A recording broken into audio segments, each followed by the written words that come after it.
Life Audio. Welcome to the Team Us podcast, where we share how grace, commitment, and cooperation can help couples live the everyday moments of marriage together. Hey, everybody, we are Ted. And Ashley Slater. Every couple has conflict, but what happens when we let it linger? In this episode, we're unpacking 3 reasons unresolved conflict can poison our connection, our home, and our marriage. Plus, we'll explore how understanding conflict management styles can help us handle disagreements in a healthier way. Because how we handle conflict shapes the kind of connection we share. So, Ted. So what? I really need to come up with something different than So Ted. Yes, my dear. Today we're talking about why, as couples, we shouldn't let conflict linger. Conflict. Yes, that was a little hard to say for me there. But before we jump into the 3 reasons why unresolved conflict poisons marriage, let's start with something just a bit lighter and I think super helpful. All right. And that's conflict management styles. Conflict management styles. Okay. Yeah. And this is light. Well, maybe not. Lighter. It's lighter than talking about unresolved conflict. Okay. But, okay, because I think the way we handle conflict plays a huge role in how it plays out in our marriage. Absolutely. You've got conflict. It's there. It doesn't go away unless it's dealt with. So how you deal with it affects, And we all how it's resolved. Something. Yes. And we all have default styles we bring. Absolutely. So according to the Thomas Kilmann Conflict Mode Instrument, which is something that HR departments use, there are 5 main conflict management styles. Okay. I love how you always bring in new information, stuff to talk about. We're not just making stuff up on the fly. This is really cool. I like to learn. And, I'm like, okay, let's start off episodes with something that helps us or something that's entertaining. So they say there are 5 styles. Yes. And this research is geared toward the workplace. But let's be honest, most of us don't magically switch styles when we're home. We bring the same conflict tendencies into our marriages. Of course. That makes sense. So, so the resource I'm pulling from to talk about these styles is an article from Walden University where they interviewed Dr. Barbara Bainaliel. I think I said that right. Okay. I don't know. Okay. Well, she's a certified mediator and mitigation specialist. And in this interview, she not only defined each style, but also explained when each one works best. Okay. So the first style is collaborating. Collaborating. This sounds nice. This is my favorite one. Yes. So far. Right. Well, and it's also been called problem solving. Oh, this is good. Okay. And this one's both assertive and cooperative. So essentially, it's when we say, okay, let's sit down, work this out, and find a win-win solution. That sounds like, to my mind, the best one. Yeah. And in the interview I read, she says that this works best when both the relationship and the outcome really matter, which sounds a lot like marriage, right? Right. So I'm trying to think of, there are 4 more, and I'm trying to think of what those could be. I suppose we're going to find out soon. Yeah. It's interesting though, right? It is. Yeah. Collaboration makes sense to me. Right. Okay. Well, then there's competing. And like collaborating, it's assertive. But the big difference is it's not cooperative. This is conflict resolution? Yeah. You're competing. Okay. Yeah. It's more of a my way or the highway. And the article that I read describes it as pursuing our own concerns at another person's expense. And I guess it works when the outcome is more important than the relationship. Okay. I suppose I could envision things like that. It's like a life or death situation, or a decision needs to be made immediately and you don't have time to generate consensus, but it's a rough one. Right. And I'm going to call her Dr. B, since I don't know if I'm pronouncing her last name well. She gives a warning on the competing style. Yeah. She says not to use it inside your workplace. Okay. So I think within not your with team. teammates. Okay. Right. Team. And so for us, we shouldn't use it inside our marriages either. It's not relationship building. Instead, it's relationship breaking. I'm just thinking about that. That's fascinating. Okay. Yeah. All right. Next one up is avoiding. Number 3. This is common. Yes. Sure. It's easy because you ain't got to do nothing. Right. Well, and this one was kind of interesting because so people who avoid tend to be unassertive and uncooperative. Passive? I guess you could say that. They sidestep or withdrawal. Okay. But Dr. B says that sometimes that's actually okay, which surprised me. Permanently? Like you withdraw permanently from a thing, or you Well, maybe she overlook an said offense? that it works when we need to buy time Okay. or when the outcome doesn't really matter. Okay. So I could see that. And if it's a conflict at work, maybe somebody took your pencil, your pen or whatever, didn't acknowledge it, didn't give it back, and you're like miffed, but just let them keep the pencil, pen. I'll get one out of the supply closet. maybe it's Something picking your minor. battles. Picking your battles, overlooking an offense when it's not that important. Yeah. Okay. So this one I could see both ways, a benefit and a drawback depending on the context. And we will talk about the drawbacks to avoiding conflict because we are talking about Resolving it. unresolved conflict and how it poisons our marriage. So we will look more at how that is not a good thing in marriage. Okay, so the fourth one is accommodating. Okay, this sounds generous. And this is basically the opposite of competing. It means sacrificing our own wants to keep the other person happy. And it can be used when we care more about protecting the relationship than about winning the argument. And I could see how this could be a good thing, sort of a heart of generosity, but then maybe the person who's accommodating would eventually become a rug and just gets walked all over all the time and start feeling disrespected, undervalued. Yeah, maybe there's a place for There's a accommodating. place for it. But if you're always accommodating, then maybe there's some issues that need to be addressed. Maybe you need to grow a little more assertive. Okay, and the last one is compromising. Okay, it sounds similar to the first one, right? Right, it sounds close to collaborating. Compromising, collaborating, okay. But here's the difference. Both people give up something. With collaborating, it's a win-win. So this one is where we meet in the middle, but neither of us walks away fully satisfied. So Dr. B says it works when the outcome isn't crucial and we just need a decision made. Okay. Can you think of an example? Maybe a dinner? Yeah. Maybe where to it's eat. not that important. We'll have chips and fries. That's a weird dinner. No. As sides, we'll have a hamburger, but then we'll have chips for those who want chips and fries for those. Isn't that a win-win solution, though? That is a win-win solution. I don't know. I'm not giving you a good example. I have to think about that. I did not come. I'm try to when I work on the content. I try to anticipate what Ted might ask me in relation to what I'm bringing up. Right. But I did not do that with this. So, all right. Well, so in marriage, we often come in with different default styles. And the challenge is learning how to work together toward resolution. But I think the danger is it's easy to just let conflict linger because in the moment, ignoring it often feels easier. It is easier, isn't it? Just to in the short term. Short term, yeah. Yeah. But as one counselor put it, unresolved conflict is like a slow-acting poison in relationships. And so today we're going to look at 3 reasons why we shouldn't let conflict linger or leave it unresolved. But first, we're going to take a quick break.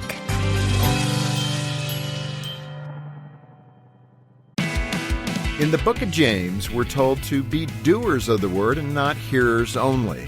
Encourage your kids to live out their faith.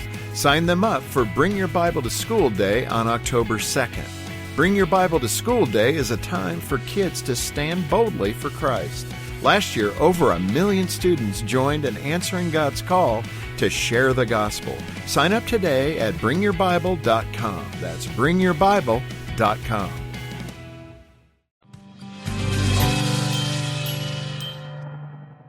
So we're back, and we're going to jump into those 3 reasons why unresolved conflict poisons marriage and why we should do our best not to let it linger. So are you ready for the first one? Let's do it. All right.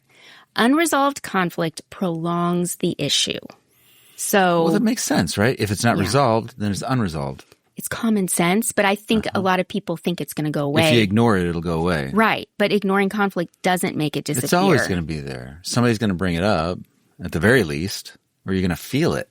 Well, it's just going to get shoved under the rug where it can fester and turn into resentment. Resentment, exactly. And I think that, as you were saying, when it's hiding under the rug, it's only a matter of time before something or someone triggers it again. Right. Brings it up. And then you have a worse conversation. Right. Why did you bring that up? We dealt with that. I thought we dealt with that a week ago. Or the other person didn't even know it was an issue because one person buries it. And then they're just like, what?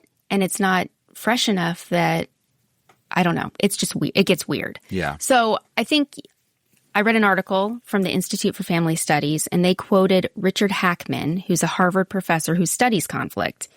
And he said we should accept conflict and go toward it, because if we don't, it comes back later in less helpful ways.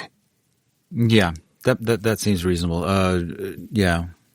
Resolve it as soon as possible. Otherwise, it's like, what was the, how do you describe this? It lingers? It comes back later in less helpful ways. Yeah. And we've often talked about conflict as an adventure, that it's uncomfortable and challenging. But if we navigate it together with the goal of coming out stronger as a team, it's a feat we can face and conquer together. And who wouldn't want to be stronger as a team? Right. If you're married to somebody and you want your marriage to do well. So, yeah. I think it's just that it's uncomfortable and people aren't willing to get through the discomfort to get to the other side. But I think something we've learned. It's worth it, though. Right. Well, what we've learned is that when we do go through that uncomfortable and we make it through that and we resolve the conflict, we're stronger as a team and it's better. So we know that getting to the other side is worth it. But if people keep quitting and not resolving things, they never get to that other side and realize that, okay, the discomfort is temporary when we try to resolve it. Whereas if you let it linger, the discomfort's going to keep going and going and growing. Right. A slow poison. Right. So I also want to take a moment to clarify something, because in previous episodes, we've talked about taking a break during conflict and the break room or going to bed mad. Right. If there's a big blowout, sometimes you do need some time, space to calm down, to reflect, to make sense of what just happened. Right. Yeah. I need that. I often need that more than you, I think. I think I'm needing it more and more because it gives me a chance to maybe humble myself and really process what is going on.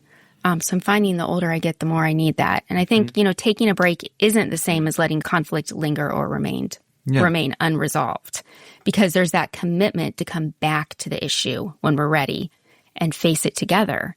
Whereas lingering, as we've said, or leaving it unresolved is sweeping it under the rug or burying it, pretending it doesn't exist and hoping it'll vanish, but it won't. It won't. And, maybe there'll be another conflict and it'll start building up and you'll have not just something swept under the rug, but a whole mountain under there. Yeah. And maybe it's just too much to address then. Right. And then you need some outside help. You're going to have that straw that breaks the camel's back. Right. Yeah.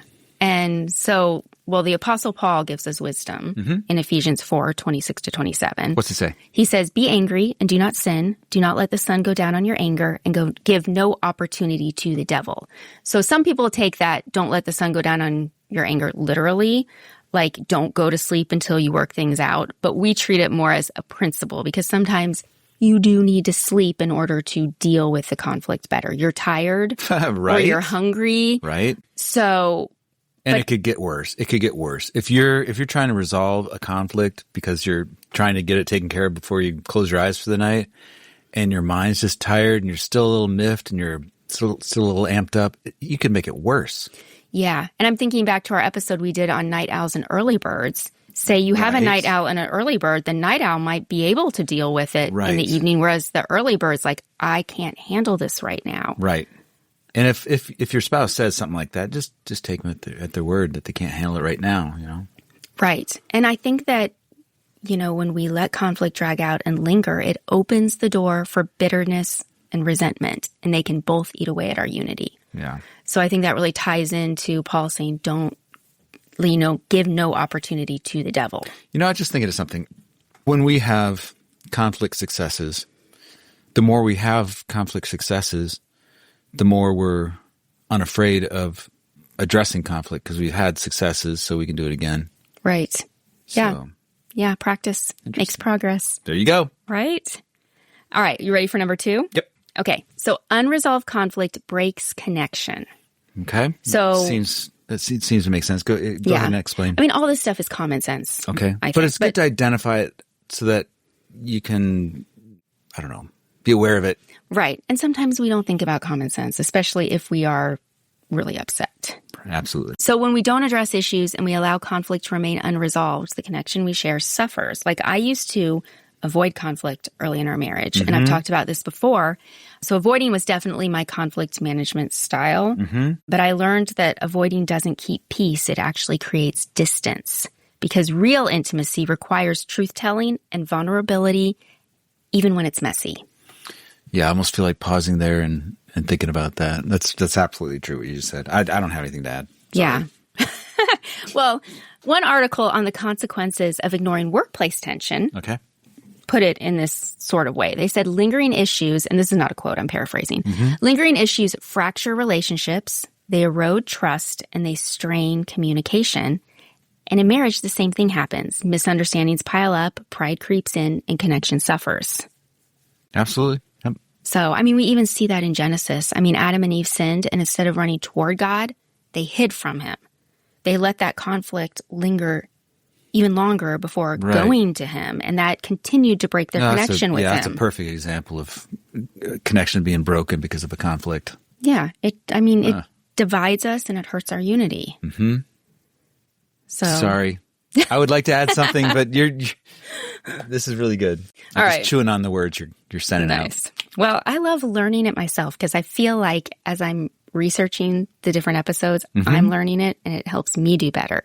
So I feel like we're learning this alongside or being reminded of it alongside those listening. So our podcast is blessing the hosts. Yes. Very nice. All right. Well, we're going to take another short break. And when we come back, we'll share one more reason why unresolved conflict poisons marriage.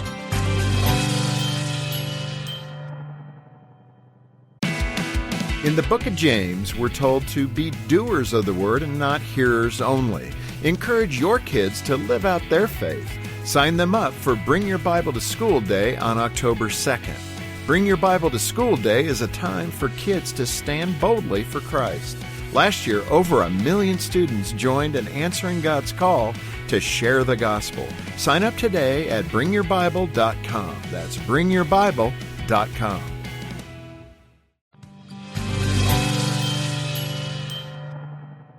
Today we're talking about how letting conflict linger hurts or poisons our marriages. And so we are number 3. So unresolved conflict changes how our home feels. It changes the atmosphere of our home. I would think it would be in a way that's not so pleasant. Right. Well, okay, a few months ago. Especially if you got other members in the family, like kids and stuff or whatever. Yeah. And a few months ago, I heard Dr. John Delaney share a story called The Conversation That Saved My Marriage. Ooh. And his wife asked him, John, how do you want this home to feel when you walk in the door? And when I heard that, that really caught my attention because the way our home feels is shaped by the state of our marriage. Like everybody can feel it. Right. That's interesting. I feel like when things are good between us, things are just good. So we should feel some sense of obligation to resolve so that we're not hurting other members of our family or those who come into our home. Could be guests, could be family members. So that's an impetus for tackling conflict resolution. Yeah, and actually resolving it, not thinking we can sweep it under the rug and, everyone's going to be happy. Because, it can feel tense and heavy and emotionally draining. And like you said, our kids feel it. Kids are incredibly observant. And they can feel it when things are going great. Right. Yeah. They notice the tone, the tension, the silence. And just in the sermon, this sermon at our church this morning was on marriage. And he was talking about how, the best thing you can do for your kids is love your spouse, have a good marriage. Because it impacts them. It affects the whole family. Right. Yeah. So, that really struck me. I was like, okay. There's that whole thing, if mama ain't happy, nobody's happy. But I think that as, women and wives, we shouldn't be like, yes. We should be like, oh, there's a lot of responsibility in how we can influence the atmosphere of our home and take that really seriously. Yeah. Anyway, that's a little bit of a tangent there. I like tangents. Okay. So what can we do to resolve conflict in a healthy way? Well, we don't have time today to dive into practical steps, but here's the good news. Okay. We have plenty of other episodes on the topic of conflict. And so in the show notes, I'm going to link to our past episodes on conflict resolution. And we have things like, conflict as an adventure and why we go to bed mad, and just practical tools for when communication is frustrating. There are different episodes like that. So yeah, if you're interested, if you're listening and you want to check those out, just go to the show notes. All right, to recap, here are 3 reasons why unresolved conflict poisons our marriages. Would you like to share them, Ted? Yes, let me. Good thing you've written it down. Number 1, it prolongs the issue. Number 2, it breaks connection. And number 3, it changes how our home feels. Yes. All right, it's time for one more short break. And when we come back, we'll share this week's Best Time Challenge.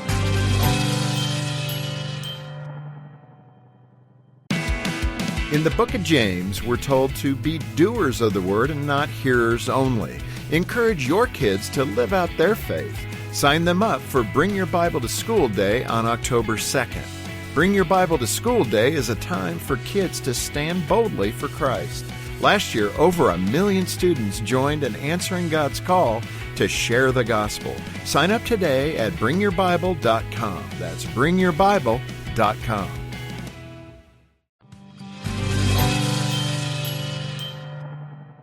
So for this week's Best Time Challenge.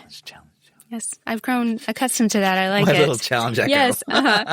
So take it. I'm sure there's somebody out there who's going like, oh, this is so annoying. Could we not do that, Ted? Well, they don't have to keep listening. Okay, next time I won't do it. Okay, let's hear the S-Time challenge. So this week's S-Time challenge, take a few minutes to reflect on your conflict management style. Yes. Which one do you default to most in your marriage? And do you need to make changes so that you don't let conflict linger? Excellent. Because we know the consequences of allowing conflict to linger are just bad in multiple ways. Yeah. And, another aside one here is if you're listening and you do tend to let conflict linger, notice how that feels. Notice what it does to your relationship. Mm-hmm. Because I think you're going to find out that it's not worth it. Yeah. And you can do it. Yeah. Be brave. Other people have done it. Other people have had conflicts that are unresolved and they've been able to step up and resolve them. You can do it. Yeah. Brave your marriage. As I've said in articles. And be brave and step into the uncomfortable. Good reminder. Yeah. All right. Well, thanks for joining us on the Team Us podcast. We're looking forward to next time as we keep talking about how grace, commitment, and cooperation can help couples live the everyday moments of marriage together. Team Us with Ted and Ashley Slater is a production of Life Audio and Salem Media. If you liked what you heard today, please take a second to rate and review the podcast in your favorite podcast app so that more listeners like you can find the show. For more faith-filled, inspirational podcasts, visit us at lifeaudio.com.